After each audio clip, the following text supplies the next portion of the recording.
for All Singaporeans rally. I think you know who I am, but in case you don't, my name is Kenneth Jeyaretnam. Do you know me a little now? I know you a little too. Everywhere you go, the reception is friendly. You seem pleased to see me, and you seem curious.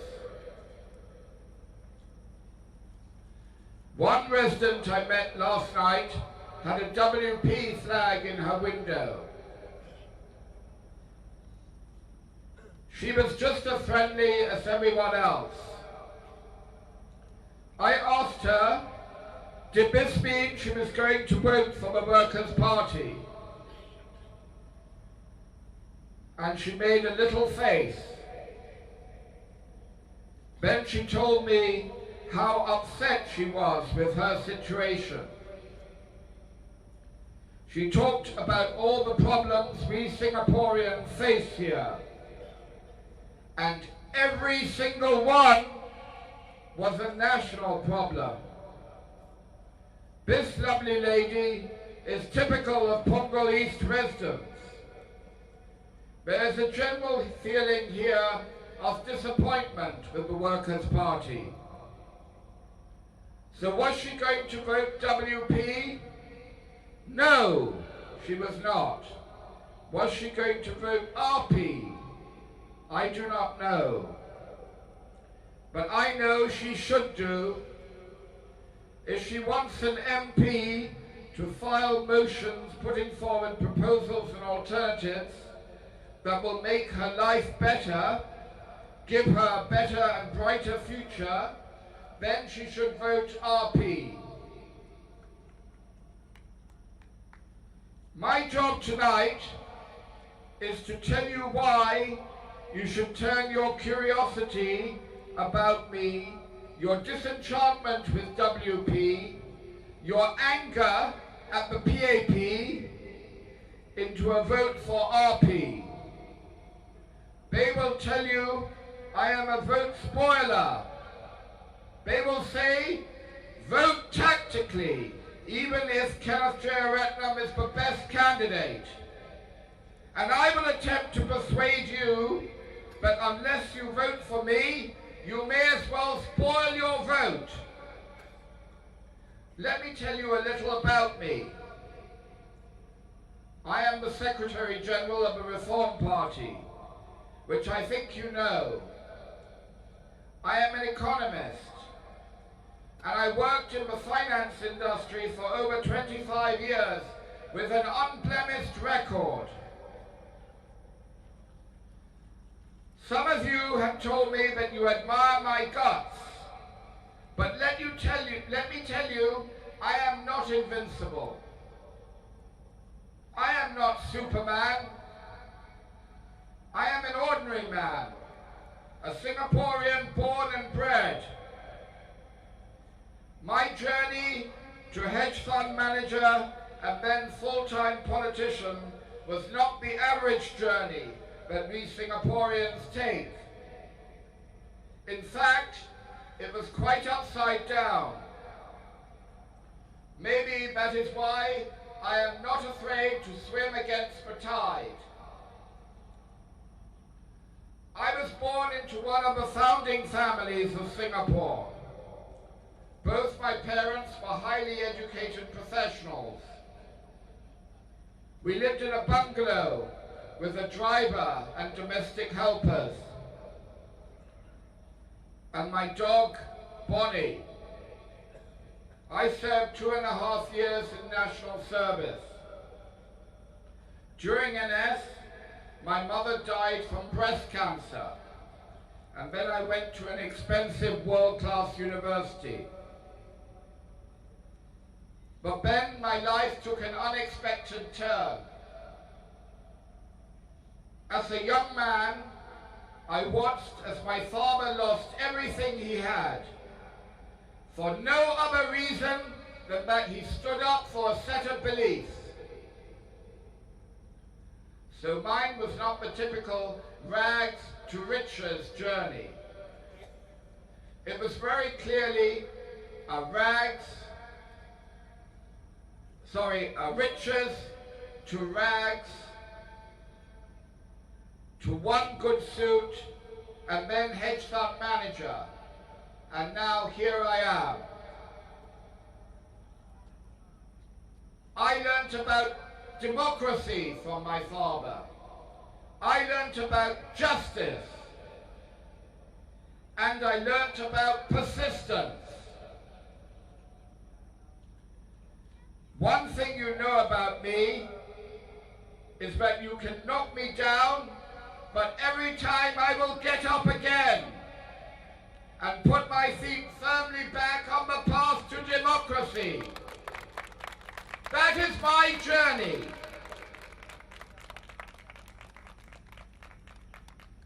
The question is, what journey do you want your life to take? Currently, the PAP have put you on a path that is really a treadmill. I know that all of you are concerned with rising prices. Cost of living is a big issue. The recent inflation numbers show that your wages are falling behind. The PAP government will produce statistics to show that you are a little better off than you were 10 years ago.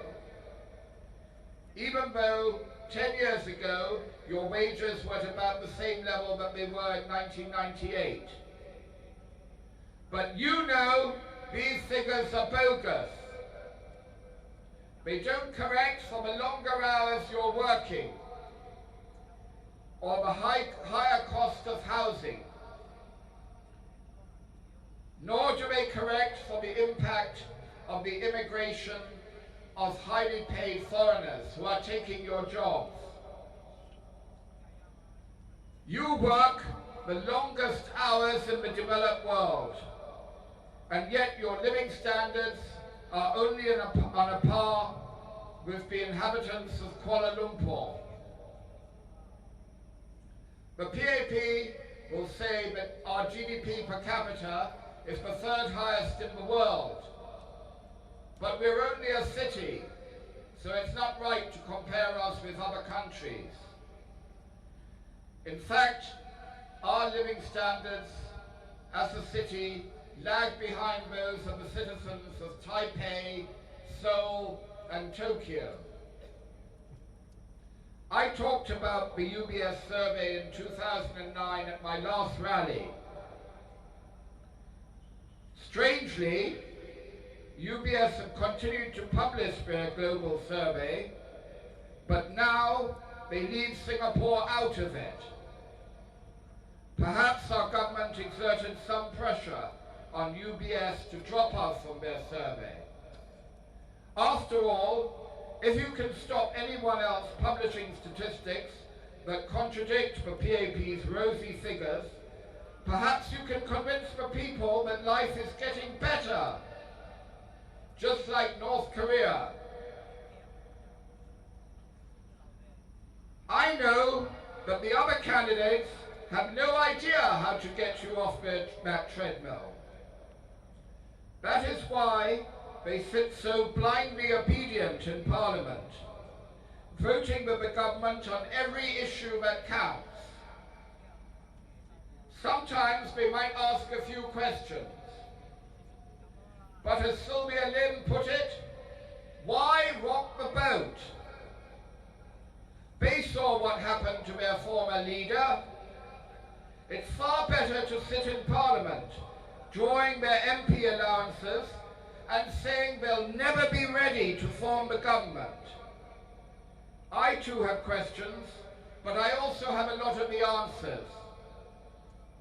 If you put an economist into Parliament to ask these questions, you will finally see what opposition is good for. Believe me, I can outclass our PM or Tarman in a debate any day. Which is why the PAP refused to debate with me. Only by sending me into Parliament will we get proper answers.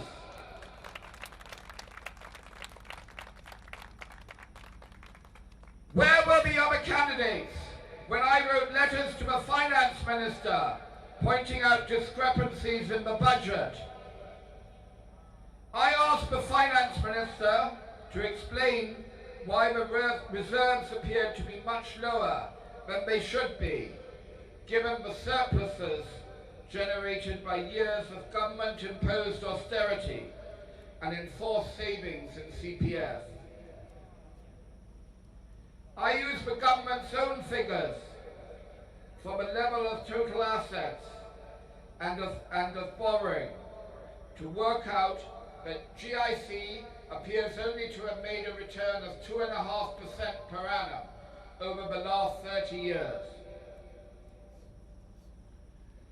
Either the government is not giving us the correct figures, or they've performed very poorly in looking after our reserves. That's worse than we could have earned by putting our money in a Singapore bank account. The government would have been able to achieve a much higher rate of return if most of that money had been spent on our citizens' health, education and social safety nets.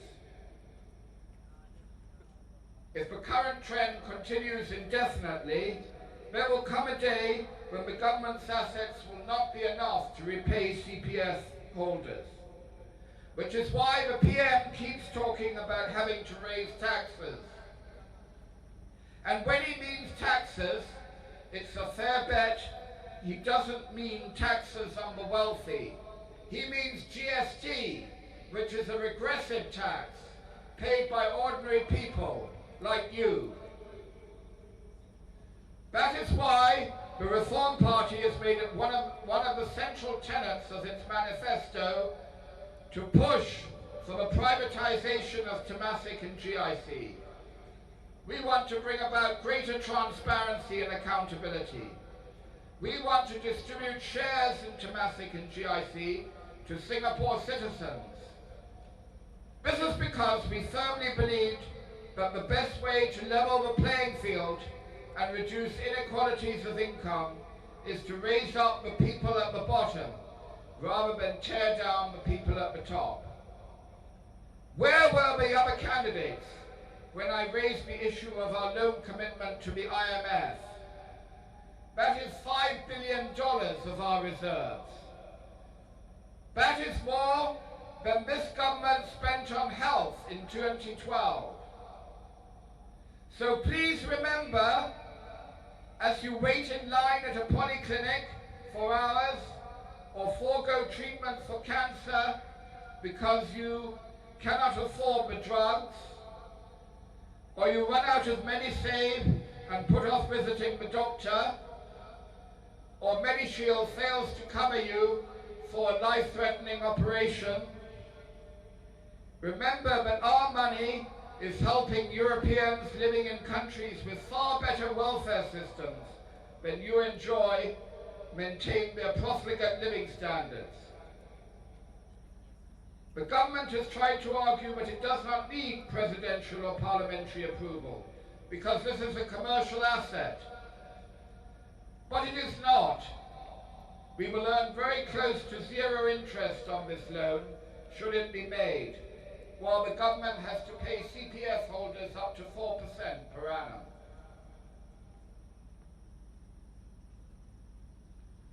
I was the first to point out that Singapore's extraordinary growth was no miracle. It's merely fueled by high inflows of cheap foreign labour and not resulting from any productivity growth. That's the only model the PAP know. They've been doing it since 1965. Growth fueled by cheap labour. Back in 2009, I wrote about this It was in our first budget speech. Within a year, the government had announced a huge productivity budget with big giveaways for business. But the results have been mediocre. If I am in Parliament, I will push for accountability and scrutiny of all the funds the Finance Minister is so fond of putting money into every year. I know that most of you are concerned by the high levels of immigration and the constant calls to be more understanding of foreigners. Why should we be when we have to do NS at slave labour rates, while these foreigners walk in and are granted PR status and the ability to buy HDB flats? They can work here and thumb their noses at us. All Mr. Lotia Kyang has said is that PAP policies have much improved. He claims it is the work of the WP. Where are their policy alternatives?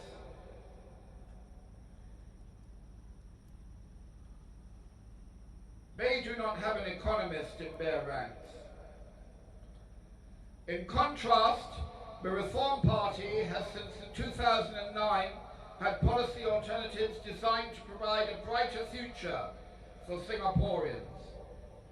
Some I have already mentioned, such as giving every one of you a stake in Temasek and GIC.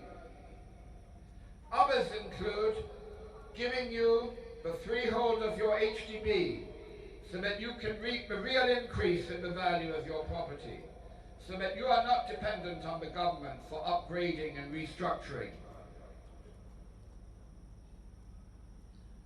Universal health insurance, combining MediSave, MediShield and MediFund, so that you no longer have to worry, as long as you've been paying your premiums, that you won't be covered for a life-threatening operation or a catastrophic illness.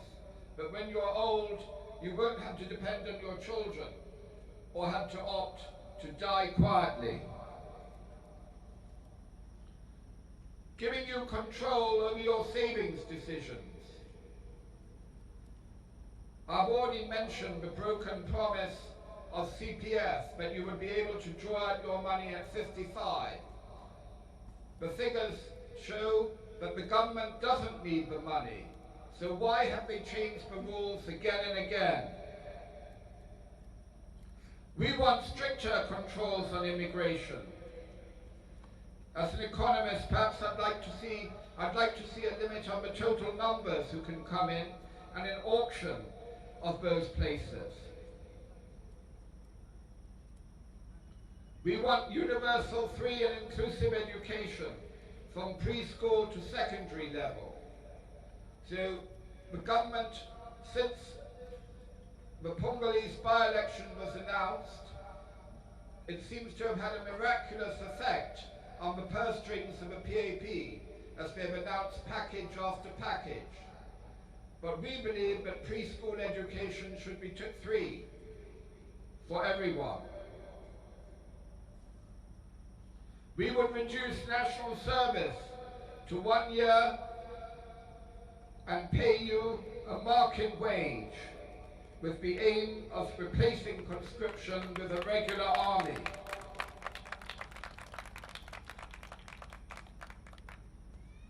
We would reduce government control over people's lives and privatize the GLC monopolies that dominate us and ensure that we pay higher prices for many things than in other countries.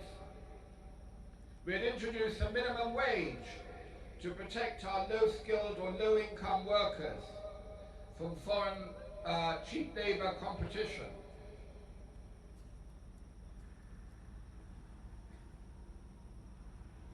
I will be fearless about demanding transparency and accountability from the PAP and following the trail wherever the answers to my questions might lead.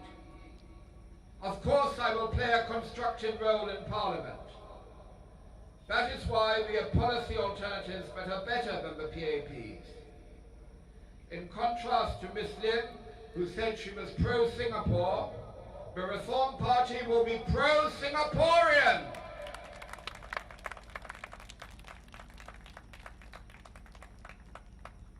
In this election, the state-controlled media have often tried to bring the issues back to the local level. This is because the PAP enjoys a huge advantage because of its control of state resources, such as the HDB, the People's Association, and the Land Transport Authority. It is of course shameless in trying to use these to bribe and intimidate voters. But the people of Singapore are increasingly tired of this kind of pork barrel politics. I have spoken out against the choking mentality that has for too long prevented the kind of healthy competition between parties that is part of democracy. Our mantra is that competition is just as necessary in politics as it is in business. However, since the Barisan Socialists walked out of Parliament in 1965, the PAP won by default. They didn't win by the popular mandate. They won by locking up their opponents by a walkout in Parliament. Since then, they have tried as best as they can to make it impossible to unseat them. Rather than debate on the issues, they have relied on the fact that they have choked the whole of Singapore. I cannot promise you millions of dollars in new spending. However, we presented last Friday a plan for Punggol East that was not reported much in the state media. These include a plan to bring more choice in childcare by working with the private sector and non-profits to bring a new non-political alternative to Punggol East. We also promised to look at possible private sector involvement in providing better feeder bus services within the constituency. These could serve as pilot projects for the rest of Singapore. Other less ambitious and easier to achieve ideas were legal clinics, youth mentoring schemes, job clinics, and financial management classes. Strangely, after we spoke of the need for more youth clubs and mentoring schemes, we saw that the PAP candidate flyer on Sunday promised exactly the same thing. As a hedge fund manager, I used to manage hundreds of millions of dollars. I am confident that we can manage the town council well and even serve as an example of efficiency, a model to the rest of Singapore, of openness and transparency. Some of our speakers will tell you about their experience and skill sets and why they can contribute. Our aim will be to bring you the best possible service. We believe it is wrong for resources to develop with your money, such as the software, to be sold to any political party. In fact, we will make it a point to develop open source software that will serve as a model for the rest of the country. I know that only democracy can bring you prosperity. Not working longer or harder. Not the PAP's recalibration and tweaking here and there every time you squawk too much. And not Workers' Party's big state ideas that patently come from a 1950s manual. I speak with some confidence here. My father wrote some of those policies, and he was many things, but he was not an economist. And I even wrote some articles for The Hammer back in the 1980s, and then helped out with the WP Manifesto as a young student. And you know what? The world has moved on and economies have shifted. and the WP are probably still using that same manifesto I helped write as a student.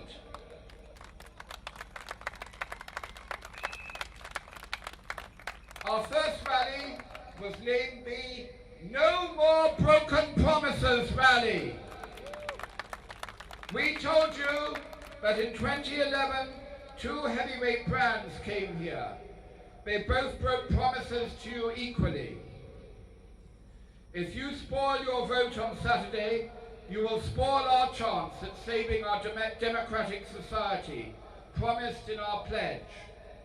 If you vote for PAP, you will spoil our chance of freedom, as well as condemning yourselves to the treadmill. If you vote for WP, you will spoil your chances of a brighter future. That is why you must vote for me.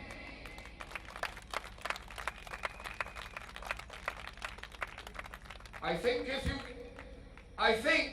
if you ignore the propaganda about two-horse races, and you ignore the people telling you to vote against your heart, then you will come to see that I am the best option.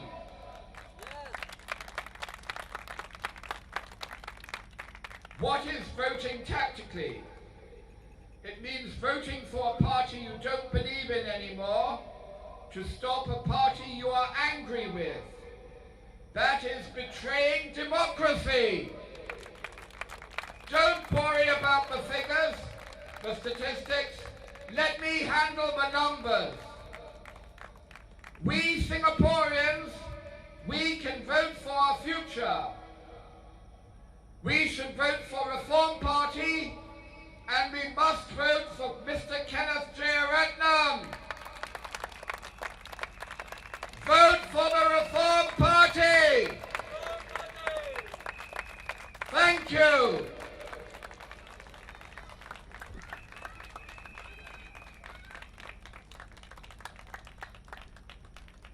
Thank you, Kenneth. Now remember, don't vote for PAP, regardless whether they wear white or blue. You get me? Huh?